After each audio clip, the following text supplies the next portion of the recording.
हम आज 11th class के स्टूडेंट्स के लिए पहला वीडियो ला रहे हैं और ये पहला वीडियो मुझे इसलिए आवश्यक पड़ रहा है, जरूरी पड़ रहा है। ये बच्चों के स्तर को जो केमिस्ट्री पढ़ना चाहते हैं, वे बच्चे जो केमिस्ट्री पढ़ना चाहते हैं उनके जो दिमाग में एक बात होती है कि अरे केमिस्ट्री तो बहुत कठिन चीज़ है, और उसके लिए बढ़िया बढ़िया शायरी भी बना डाले हैं कुछ बच्चे कि हिस्ट्री केमिस्ट्री इतनी बेवफा कि रात में याद करो सुबह सफ़ा, ऐसा कुछ उनका कहना है। लेकिन बेटा ऐसी बात नहीं है। अगर ऐसी बात होती तो हम लोग भी पढ़े हैं और हमारी भी वही कहानी होती कि रात में पढ़े सुबह सफ़ा, लेकिन सुबह सफ़ा नहीं है, तभी हम यहाँ पर आपको बताने का प्रयास कर पा रहे हैं। तो देखिए बेटा, ऐसा कुछ नहीं है। बहुत ही मन लगा करके पढ़ना है, बहुत ही मन लगा करके आप कोई भी काम करेंगे तो आपको सफलता जरूर मिलने वाली है। और सबसे बड़ी बात यह है कि ये तो बिल्कुल भी भूल जाइए कि बहुत कठिन है। केमिस्ट्री जैसा सिंपल सब्जेक्ट नहीं है, बहुत ही आसानी से सब कुछ समझ में आ जाता है। बस पढ़ते रहें, समझते रहें, देखते रहें। आइए हम आपको बनाते हैं बेहतर, क्योंकि यादव केमिस्ट्री इंस्टीट्यूट केमिस्ट्री में आपको बेहतर बनाने वाला है, आपको बेहतर बना के छोड़ेंगे। चलिए, बहुत ही बेसिक चीज जहां से शुरुआत होती है केमिस्ट्री की, मैं वहां पर बात करने वाला हूं। और ये मेरा पहला लेक्चर है, सिर्फ 11th के स्टूडेंट के लिए है। अगर हाई स्कूल के स्टूडेंट देख रहे हैं तो मैं ये पहला लेक्चर है, इसलिए आप भी देख सकते हैं क्योंकि ये आपके काम में आने वाला है। लेकिन 11th के लिए परफेक्टली मैं इस वीडियो को बना रहा हूं और बहुत अच्छे से ध्यान देंगे, क्रम से ध्यान देंगे, बहुत अच्छा परफॉर्मेंस करेंगे। लेकिन कोई भी काम किया जाता है क्लासिफिकेशन के रूप में, वर्गीकरण के रूप में, एक तरफ से क्रम से व्यवस्थित तरीके से करेंगे, सफल होंगे। चलिए आइए, जो हम केमिस्ट्री पढ़ने वाले हैं, मैं इसकी हिस्ट्री बताने वाला नहीं हूँ। हिस्ट्री आपके बुक्स का पहला पन्ना होता है, वो हिस्ट्री इसीलिए होता है पहला पन्ना कि आपकी केमिस्ट्री की हिस्ट्री बता सके। उसको मुझे बताने की जरूरत नहीं, वो शुद्ध हिंदी भाषा में लिखी गई है और उसको प्रत्येक व्यक्ति समझ सकता है, इसलिए वो मैं नहीं समझता और ना ही मैं समझाता। यहाँ पर बात करते हैं केमिस्ट्री की। जो आपको समझ में नहीं आता मैं उसकी बात करने वाला हूँ, मैं वो समझाऊंगा जो आपको समझ नहीं आता, जिसकी वजह से आप कहते हैं कठिन है, मैं वो चीज समझाने वाला हूँ। केमिस्ट्री में हम बहुत सारे फार्मूले पढ़ते हैं। जो भी सब्सटेंस है, पदार्थ है, जो हमको आंखों से दिखाई दे जाता है, सभी प्रकार का जो भी आंखों से दिख जाता है, ये चाक भी, ये बोर्ड भी, ये सब कुछ पदार्थ से बना है। और हम उसी पदार्थ की बात करने वाले हैं क्योंकि ये परमाणु, अणु और आयनों से मिलकर के बना होता है। परमाणु, अणु या आयनों से मिलकर के बना होता है, इसलिए हम इसकी केमिस्ट्री में जो बात करने वाले हैं वो परमाणु, अणु या आयन से शुरुआत करने वाले हैं। कोई भी पदार्थ है हम उसी का अध्ययन करते हैं। पदार्थ हमारा अवयवी कणों से यानी कंस्टिट्यूएंट पार्टिकल यानी परमाणु, अणु, आयन से मिलकर बना है। चलिए हम जानेंगे कि अणु, परमाणु, आयन होता क्या है। चलिए, सबसे पहली बात, जो पदार्थ है जिसको आप देख करके उसका अध्ययन करते हैं, ये पदार्थ अवयवी कण, अवयवी कण से मिलके बना है। अब ये अवयवी कण क्या है? अणु हो सकता है, परमाणु हो सकता है, आयन हो सकता है। मैं जानता हूं कि आप इन तीनों के बारे में नहीं जानते हैं, लेकिन आप इतना तो जान गए कि जो पदार्थ जो हमें दिख रहा है, ये बोर्ड भी जो आपको दिख रहा है वो पदार्थ है। अब वो किन चीजों से मिलके बना है ये तो आप जान गए, अवयवी कण से मिलके बना है। जैसे आपका शरीर किससे बना है, हाथ पैर नाक कान से बना है, उसी प्रकार से जो पदार्थ बना होता है वो अवयवी कण से बना होता है। जो अवयवी कण अणु हो सकते हैं, परमाणु हो सकते हैं या आयन, हम इन्हीं की तो बात करने जा रहे हैं। चलिए अब इनकी बात करेंगे तो सबसे पहले इसमें हम परमाणु बीच वाले की बात करेंगे। बहुत ही बेटा आराम से पढ़ने वाले हैं, कोई जल्दबाजी नहीं है, कोई नोट्स बनाने की जरूरत नहीं है। अभी नोट्स नहीं बनेंगे, जब नोट्स तब बनते हैं जब आपका सिलेबस चालू हो जाता है। मैं अभी बेस समझा रहा हूं ताकि आप सिलेबस में पैर रखने के लिए रेडी हो जाए।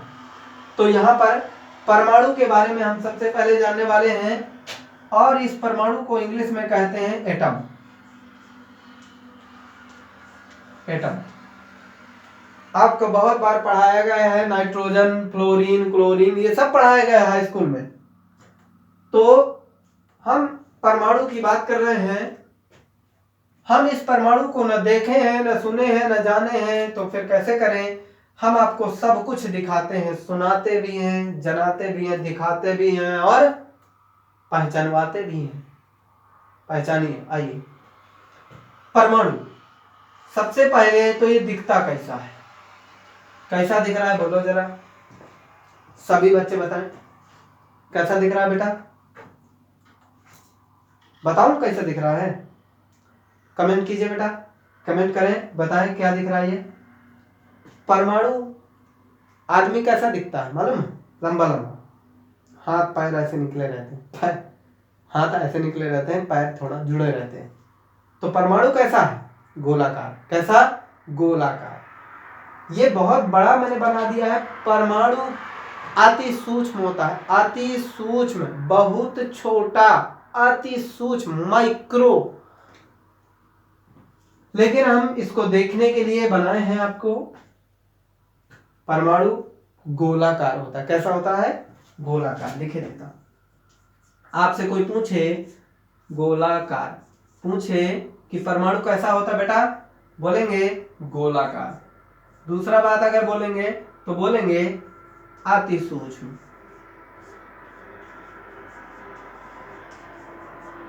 कैसा होता है, अति सूक्ष्म। परमाणु कैसा है, अति सूक्ष्म। परमाणु कैसा है, गोलाकार है जी। दो बातें क्लियर हो गई। परमाणु, हम रसायन विज्ञान सीख रहे हैं बेटा, और यही सीख गए तो रसायन विज्ञान सीख गए जी। आपको लग रहा होगा कि ये सीखने से रसायन विज्ञान कैसे सीख सकते हैं, बेटा यही सीखने से ही। हमने अपने 11th के बच्चों को जो 12th में पढ़ रहे हैं उनको यही सिखा करके मैंने केमिस्ट्री में पार करा दिया है। चलिए, पहली बात, परमाणु कैसा है, गोलाकार। परमाणु कैसा है, अति सूक्ष्म है, गोलाकार है, अति सूक्ष्म है। चलिए, किससे मिलकर बना है, तुम्हारा शरीर किससे बना है, मुंह कैसे बना है तुम्हारा, मुंह क्या बना है बेटा, मुंह काहे बनावा था, मुंह कैसे बना है, ऐसे, ऐसा नहीं, मुंह बना है दांत से, जीभ से, है ना।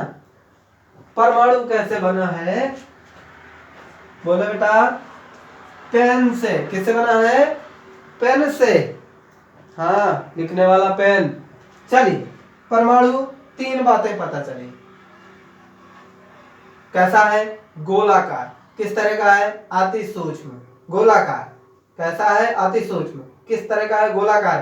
किससे मिलकर बना है, पेन से। पेन, पी माने प्रोटॉन, ई फॉर एलिफेंट नहीं बेटा, इलेक्ट्रॉन। कुछ बच्चे इलेक्ट्रॉन की जगह एलिफेंट बोल रहे हैं ना, इसीलिए बहुत रटाया गया बचपन में, E for elephant, E for elephant, T for parrot, वही आदत पड़ी है, बोल रहे हैं। चलिए, एन फॉर न्यूट्रॉन। चलिए, ये बात हो गई। यानी कि जो परमाणु होता है वो अति सूक्ष्म होता है, गोलाकार होता है, पेन से मिलके बना होता है। Pen P for proton, E for electron, N for neutron. Proton, electron और न्यूट्रॉन की खोज आपको हाई स्कूल में पढ़ाई जाती है। ईटा पर नाच है। इलेक्ट्रॉन की खोज ईटा यानी टॉमसन ने की। ईटा पर नाचे के आधार पे पूरा निकल आता है। ईटा पर नाचे इलेक्ट्रॉन की खोज टॉमसन ने। ईटा पर नाचे जी।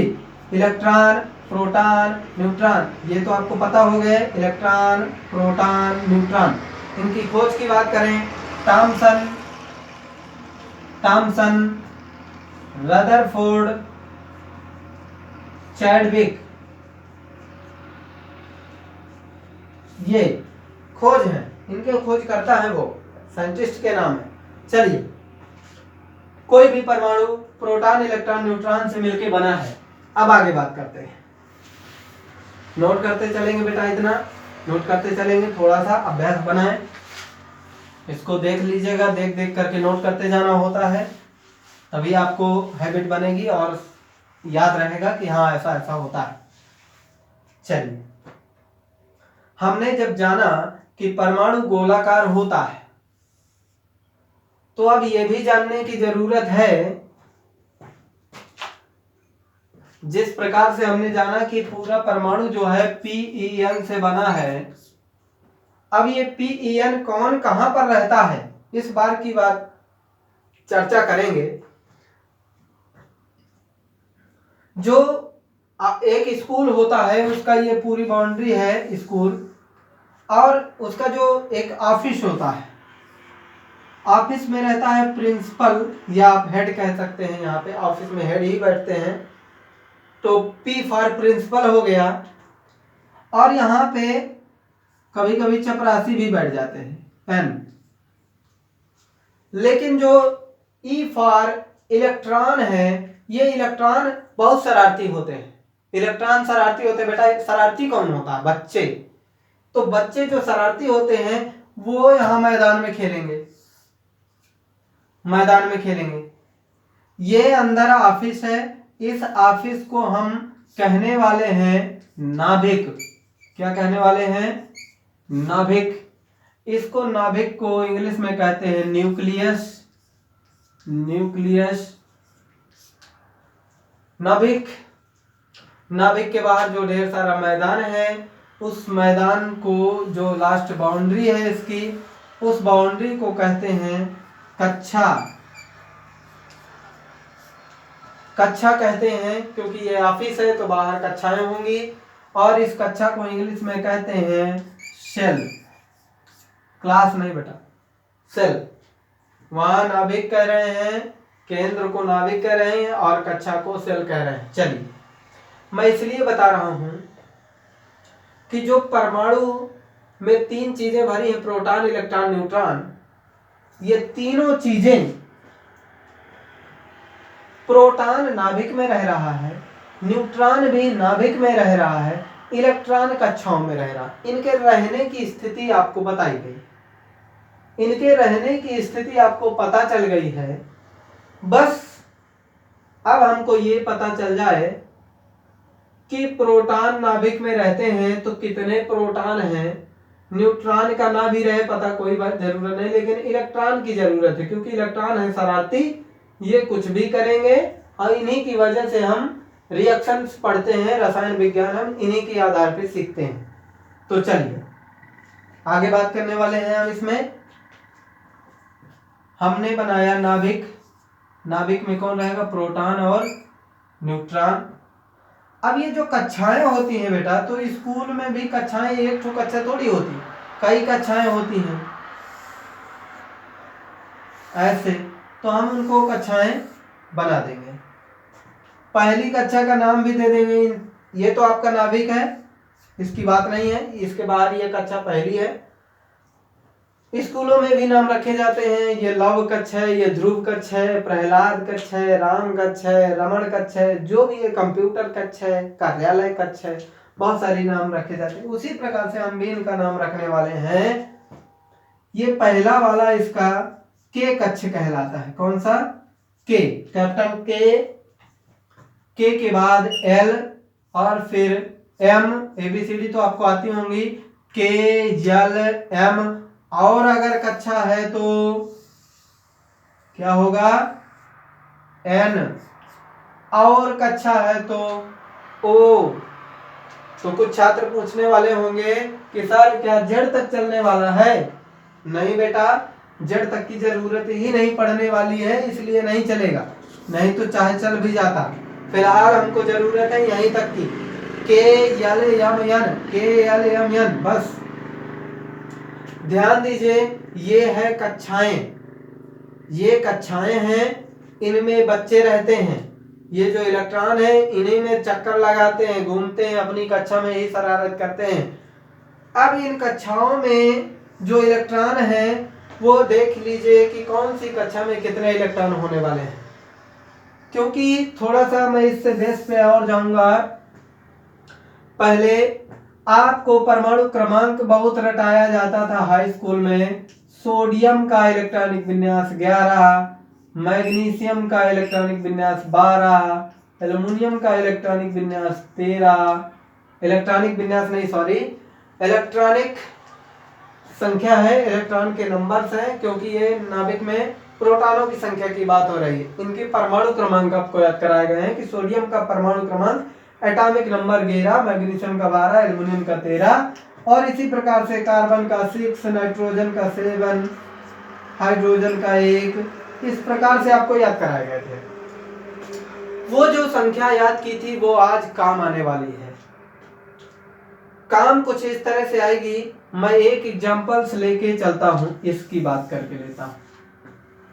सोडियम, हम सबसे पहले एक नाभिक बनाए, इस नाभिक में प्लस का चिन्ह हम रख दें तो ज्यादा बेटर है। प्लस का मतलब पॉजिटिव, और पॉजिटिव का मतलब पहला अक्षर P, P for proton, proton कैसा है, पॉजिटिव है, इसलिए हम इसको प्लस का चिन्ह बनाएंगे। अब यहाँ पे पी और एल लिखने की भी जरूरत नहीं है। अब चलिए, के एल एम एन, जब इस तरह से चल रहे हैं के एल एम एन, तो आपको ये देखना है कि हम इसका बनाएंगे तो कैसे बनाएंगे। सोडियम 11, हमको 11 बच्चों की संख्या वहां मिली, सोडियम में 11 बच्चे हैं, टोटल इलेक्ट्रॉन कितने हैं, 11। ये तो प्रोटॉनों की संख्या होती है, पर इसी प्रोटॉन के बराबर इलेक्ट्रॉन होते हैं।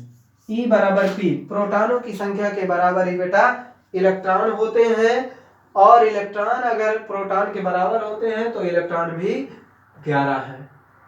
चलिए, हम बात करने वाले हैं कि जो के कक्षा, एल कक्षा, एम कक्षा, बेटा साफ साफ देते हैं, आपको समस्या बन रही होगी क्या आपके पास। चलिए अच्छे से बात करते हैं, समझते चलें आप।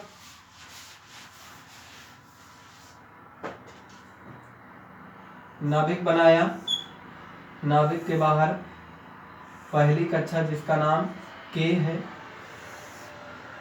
दूसरा का के बाद यल है, तीसरा एम है, इसी तरह एन है, फिर ऐसे ऐसे चलती जाएगी। ठीक है, बात कर लेते हैं कि जो के है, आप देख पा रहे हैं ये बहुत छोटा है, छोटी कक्षा, छोटा सा रूम है, उसमें केवल 2 चेयर रखी गई हैं। कितनी? बच्चों के बैठने के लिए सिर्फ 2 चेयर रखी गई हैं, अर्थात इसमें इसके कक्षा में ज्यादा से ज्यादा बच्चे 2 बैठ सकते हैं। यानी बच्चे कौन? इलेक्ट्रॉन, इलेक्ट्रॉन सिर्फ 2 हो सकते हैं पहली कक्षा में। दूसरी कक्षा देखो इसमें काफी बड़ी है, इसमें टोटल 8 बच्चे हो जाएंगे। कितने बच्चे बैठ सकते हैं? 8। और इस तीसरे नंबर में 18 बच्चे, ये काफी बड़ी है, ये देखिए यहां से। और इस चौथे वाले की तो और कुछ कहने की जरूरत नहीं है, और बड़ी है, इसमें 32 बच्चे बैठ सकते हैं। जी हाँ, ये बच्चे इतने इस कक्षा में बैठ सकते हैं, 2, 8, 18, 32। इनकी संख्या आपको याद होना चाहिए। ये बोरबरी नियम के आधार पर चलता है। 2n²। बोरबरी नियम। बोरबरी का पहला नियम है कि परमाणु की, ये परमाणु है, गोलाकार है, परमाणु की किसी कक्षा में अधिकतम इलेक्ट्रॉन की संख्या 2n² हो सकती है। अधिकतम इलेक्ट्रॉन यानी के कक्षा में अधिकतम इलेक्ट्रॉन, ये पहले नंबर की है 2n²। यहाँ पर n की जगह कक्षा नंबर 1 2 3 4, जो कक्षा की बात करें 2 गुणे n, यानी पहली कक्षा की बात करें अगर तो n का मान 1 और स्क्वायर 2 गुणे 1 का स्क्वायर यानी 1 और 2 एकम 2 इलेक्ट्रॉन रखेंगे। इस प्रकार से हम देखेंगे कि किस कक्षा में कितने इलेक्ट्रॉन आए। ये आपको पता चल गया 2 8 18 32 के क्रम में आ रहा है, जो K L M N कक्षाओं में भरे होते हैं। इस प्रकार से हम सोडियम का इलेक्ट्रॉनिक विन्यास की अब शुरुआत कर सकते हैं। टोटल 11 इलेक्ट्रॉन है यानी 11 बच्चे हैं, और 11 बच्चे पहली कक्षा जो K है उसमें 2 से ज्यादा तो चेयर ही नहीं है, 2 से ज्यादा बैठ भी नहीं सकते। दूसरी बात, K के बाद जो L है इसमें तो 8 की जगह है, 8 चेयर है, तो 8 2 10 बच्चे बैठ गए, और इसके पास बच्चे कितने हैं 11। कितने बैठ गए 8। क्या यहाँ अब जगह है? नहीं है। K पहली कक्षा 2 से भर जाती है, दूसरी कक्षा 8 से भर जाती है, और तीसरी कक्षा में 1 इलेक्ट्रॉन जो बचा है वो तीसरी कक्षा M में जाएगा 1 इलेक्ट्रॉन। ऐसा इस प्रकार के जो इलेक्ट्रॉनों को रखा जा रहा है कि किस कक्षा में कितने इलेक्ट्रॉन हैं। अब हाँ, इसको हम बना सकते हैं नाभिक, और इसके बाहर पहली कक्षा में 2 इलेक्ट्रॉन, दूसरी कक्षा में 8 इलेक्ट्रॉन, और तीसरी कक्षा में 1 इलेक्ट्रॉन। ये किसका है? सोडियम परमाणु है। सोडियम परमाणु। सोडियम परमाणु का इलेक्ट्रॉनिक विन्यास हो गया। इलेक्ट्रॉनों का वितरण किया गया है, कौन सी कक्षा में कितने इलेक्ट्रॉन लेंगे। जी हाँ, ये बेसिक था, इसको 2-3 बार आप देखें, और इसके बाद मेरे बहुत सारे वीडियो इलेक्ट्रॉनिक विन्यास से संबंधित पड़े हुए हैं, आप उनको क्रम से, क्योंकि ये बेस था। अब इसके अलावा पहले इसको अच्छे से समझ लें, 2 बार 3 बार वीडियो को देखें, कम से कम 5 बार देखें बहुत अच्छे से। इसके बाद अगले जो वीडियो हैं इलेक्ट्रॉनिक विन्यास से संबंधित, उनको देख लीजिए। आपको कोई भी वीडियो आसानी से समझ में आएगा, बेहतर समझ में आएगा, और आपको आगे बढ़ने में मदद करेगा। तो मैं उम्मीद करूंगा कि आप इसको देखें, समझें और आगे बढ़ें। और यादव केमिस्ट्री क्लासेस की आपके साथ शुभकामनाएं हैं। आप बेहतर पढ़ें, बेहतर बने। Thank you.